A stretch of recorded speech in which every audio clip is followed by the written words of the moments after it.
Episode की शुरुआत में हमें दिखाया जाता है कि बाई लकड़ियां तोड़ रहा होता है। मेंग उसकी मदद कर रही होती है और लियो प्रैक्टिस कर रही होती है। तभी प्रैक्टिस करते वक्त लियो चीख मारती है, जिसे देखने के बाद बाई लियो से पूछता है कि क्या तुम्हें सर्दी हो गई है। ये सुनने के बाद लियो बाई से कहती है कि यह कुछ भी नहीं है मास्टर, मेरी तो बस नाक बह रही है। फिर मेंग लियो से कहती है कि ये मेरी गलती हो सकती है। उस समय मेरे पास दूसरा कोई चारा नहीं था, जिसकी वजह से मुझे आपके ऊपर हमला करके आपको वहां से भेजना पड़ा। अगर मैंने आपको वहां से नहीं भेजा होता, डेमन एम्परर हमको नोटिस कर लेता। लेकिन बिग ब्रदर बाई, मुझे नहीं लगता कि आपको ज्यादा चिंतित होना चाहिए। मुझे लगता है कि मिस यू ज्यादा से ज्यादा 3 दिनों में ठीक हो जाएगी। ये सुनने के बाद बाई उनसे कहता है कि इसकी कोई भी जरूरत नहीं है, मैं कल इसे 4 आर्ट्स डिपार्टमेंट में लेके जाऊंगा और मैं अभी उनको मैसेज सेंड करता हूँ। ऐसा कहकर बाई अपने हाथों में एक फायर की बनी हुई छोटी सी चिड़िया बना लेता है। फिर बाई आगे कहता है कि उनके पास 10,000 किलोमीटर के एरिया में सबसे अच्छा हॉट स्प्रिंग है। अगर तुम लड़कियां उसके अंदर बात ले लोगी तो आपकी सर्दी आसानी से ठीक हो जाएगी। ये सुनने के बाद मैं काफी खुश हो जाती है और कहती है कि मैं इसके लिए और इंतजार नहीं कर सकती। और लियो चीखते हुए हाँ कहती है। फिर हमें अगले दिन 4 आर्ट डिपार्टमेंट के हॉट स्प्रिंग का सीन दिखाया जाता है, जहाँ पर मेंग और लियो आए होते हैं और मेंग लियो के बड़े बड़े अरमानों के बीच में कुछ ढूंढ रही होती है। जिसे ढूंढता देख लियो उससे कहती है कि उसे मैंने पहले से अपने कॉन्शियसनेस में रख दिया है, जिसकी वजह से मैं तुम्हें उसे नहीं दिखा सकती। ये सुनने के बाद मेंग उससे कहती है कि मैंने तुम्हें देखा है कि उस चीज को यहाँ रखते हुए, मुझे देखने दो। ये सुनने के बाद लियो मेंग को ऊपर उठा लेती है। फिर मेंग लियो से कहती है मैंने मेरी जान खतरे में डालकर तुम्हें बचाया है और तुम तुम्हारा ट्रेजर मेरे साथ शेयर भी नहीं कर सकती। ये सुनने के बाद लियो उससे कहती है कि आखिर तुम्हारा कहने का क्या मतलब है कि मैं शेयर नहीं कर सकती? तुम्हें पहले से हमारे मास्टर ने डेमन एम्परर का जो रिफाइंड एसेंस है वो दिया है। ऐसा कहकर लियो मेंग को उस कपड़े के ढेर के ऊपर डाल देती है। फिर मेंग लियो से कहती है कि लेकिन मेरा रिवॉर्ड। मेंग उसके आगे कुछ कह ही पाती, तभी लियो अपने कपड़े निकालकर उसके ऊपर डाल देती है। फिर मैं गुस्सा करते हुए लियो से कहती है लेकिन मैं तुम्हारा जो रिवॉर्ड है वो आपस में शेयर करना चाहती हूँ। फिर लियो उससे कहती है कि जो मेडिटेशन टेक्निक और जो लाइफ सेविंग ट्रेजर है वो मास्टर का गिफ्ट है मेरे लिए, अगर वो तुम्हें चाहिए तो जाकर मास्टर से पूछो। ऐसा कहने के बाद लियो उस हॉट स्प्रिंग में नहाने के लिए चली जाती है। फिर हमें दिखाया जाता है कि लियो उस पानी के अंदर उतर जाती है। तभी पीछे से यूनजी आकर उससे कहती है कि जूनियर यू, पानी कैसा है? ये सुनने के बाद लियो उससे कहती है कि ये पानी काफी अच्छा है, मुझे ऐसा लग रहा है कि जो सर्दी है वो मेरे बॉडी को छोड़कर जा रही है। तभी वहां पर यूनरो आते हुए उनसे कहती है कि ये अमेजिंग है ना, जो हॉट स्प्रिंग है 4 आर्ट डिपार्टमेंट का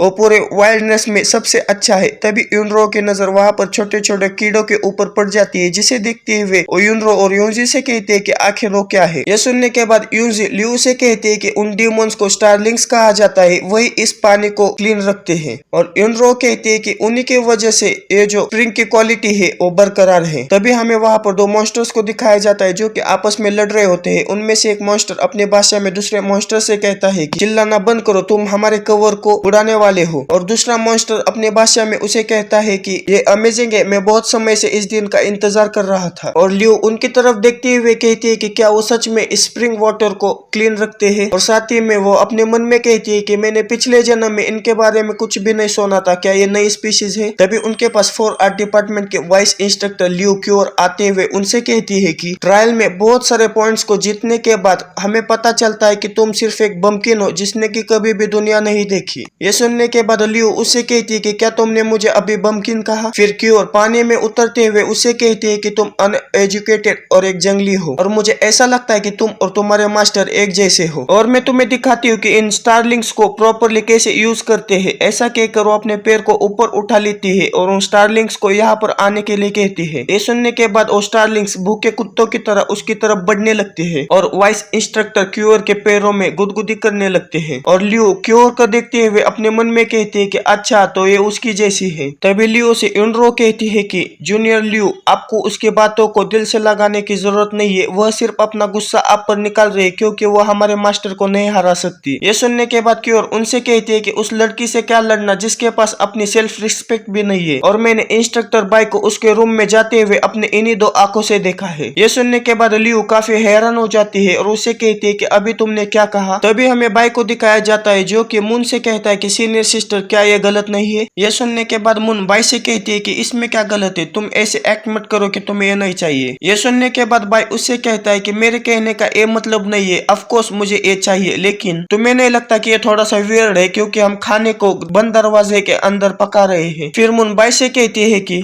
ट्रायल जोन के बाहर चिकन को पकाना, आखिर तुम इतनी छोटी छोटी डिटेल्स के बारे में कब से केयर करने लगे। फिर बाई मून से कहता है कि लेकिन ये अलग है, एक आदमी और एक औरत आधी रात में एक कमरे में। यह सुनने के बाद मून बाई से कहती है कि जब तुम एक बदमाश के रूप में शरारत करते रहते थे तब तुमने इसके बारे में क्यों नहीं सोचा था। फिर हमें बाई के और मून के कुछ बचपन के किस्सों को दिखाया जाता है, जिसे सोचते हुए बाई कहता है कि लेकिन मैं तब इमेच्योर था। फिर बाई मून से कहता है कि सीनियर सिस्टर, मुझे यहाँ पर बुलाने के दूसरे कोई कारण हो सकते हैं क्या। ये सुनने के बाद मून बाई से कहती है कि मैं ये चाहती हूँ कि जो मेरे 4 आर्ट डिपार्टमेंट के जो डिसाइपल्स है उन्हें फेंग्यू माउंटेन्स में जो सीक्रेट रियलम है वहाँ पर ट्रेनिंग करने के लिए ले जाए। ये सुनने के बाद बाई उससे कहता है कि सीक्रेट रियलम वो भी फेंग्यू माउंटेन्स पर, मैंने इसके बारे में पहले क्यों नहीं सुना। तभी मून बाई के पीछे आते हुए उससे कहती है कि ये इसलिए क्योंकि ये नया नया ढूंढा हुआ सीक्रेट रियलम है, इसके वजह से मुझे वहाँ पर कोई नजर रखने के लिए चाहिए था। यह सुनने के बाद बाई उससे कहता है कि तुम क्या मजाक कर रही हो, मैं सिर्फ एक क्रिपल हूँ, वो भी हॉलोड रियलम का, और मैं वहाँ पर आकर डिसाइपल्स को कैसे देख सकता हूँ। ये सुनने के बाद मून बाई से कहती है कि मुझे नहीं पता कि तुम्हारी करंट स्ट्रेंथ क्या है, लेकिन तुम जितना दिखा रहे हो उससे तो ज्यादा ही होनी चाहिए। ये सुनने के बाद बाई कहता है कि लेकिन मैं मेरे डिसाइपल्स को ऐसे ही पीछे छोड़कर तुम्हारे साथ नहीं आ सकता। फिर मून बाई से कहती है कि तुम अपने डिसाइपल्स को भी वहाँ पर लेकर आ सकती हो, क्योंकि जो नया ढूंढा हुआ सीक्रेट रियलम है वो रिसोर्सेस के मामले में काफी अमीर है, तुम्हारे डिसाइपल को वहाँ पर कोई ना कोई अपॉर्चुनिटी जरूर मिलेगी। ये सुनने के बाद बाई उससे कहता है कि क्योंकि ये ऐसा है इसलिए मैं आपकी जरूर मदद करूंगा। फिर मून बाई के कानों के पास जाकर उसके कान में कहती है कि तुम अभी भी उतने क्यूट हो जितने के बचपन में थे। तभी उधर से ल्यू दरवाजा खोलते हुए अंदर आती है और बाई से कहती है कि मास्टर मेरा हो गया है, चलो वापस चलते हैं। लेकिन मून और बाई को इतना करीब देखकर ल्यू काफी गुस्सा हो जाती है और जल्दी से बाई के हाथ को पकड़कर रोते हुए वहां से उन्हें घसीटते हुए लेकर जाने लगती है। और जाते हुए ल्यू कहती है कि सीनियर सिस्टर और आर्ट मास्टर मून, मैं मेरे मास्टर के साथ यहाँ से पहले जा रही हूँ। और बाई मून से कहता है कि आपका हॉट स्प्रिंग हमें यूज करने देने के लिए आपका बहुत बहुत शुक्रिया। उनके जाने के बाद यूनजी और यूनरो मून की तरफ काफी अजीब नजर से देखने लगते हैं और उनसे कहती है कि कांग्रेचुलेशन मास्टर। ये सुनने के बाद मून कुछ समझ नहीं पाती। फिर अगले सीन में हमें अजूरे बर्ड पिक का सीन दिखाया जाता है, जहाँ पर ल्यू नई टेक्निक की प्रैक्टिस कर रही होती है। तभी बाई उससे कहता है कि तुमने पहले से ही मैंने सिखाई हुई स्किल को सीख लिया है, अगर तुम इसी तरह से प्रैक्टिस करती रहोगी तो जल्द ही तुम्हारा जो छोटा सपना है वो तुमसे हार जाएगा। फिर ल्यू बाई की तरफ बढ़ने लगती है और बाई ल्यू से कहता है कि मैं तुम्हें ये याद दिलाना चाहता हूँ कि अगर तुम्हें कोई चीज सीखनी है तो उसमें ज्यादा जल्दी मत करो। जो टेक्निक है इसके 6 ओरिजिन स्किल है जिसे कि मैंने क्रिएट किया है, और जब तुम इसकी प्रैक्टिस करोगे तो तुम्हें केयरफुल रहना होगा, और जब तुम इसका यूज करोगे तो तुम ये बात याद रखना कि जो तुम्हारे दिमाग के अंदर जो मैलिशियस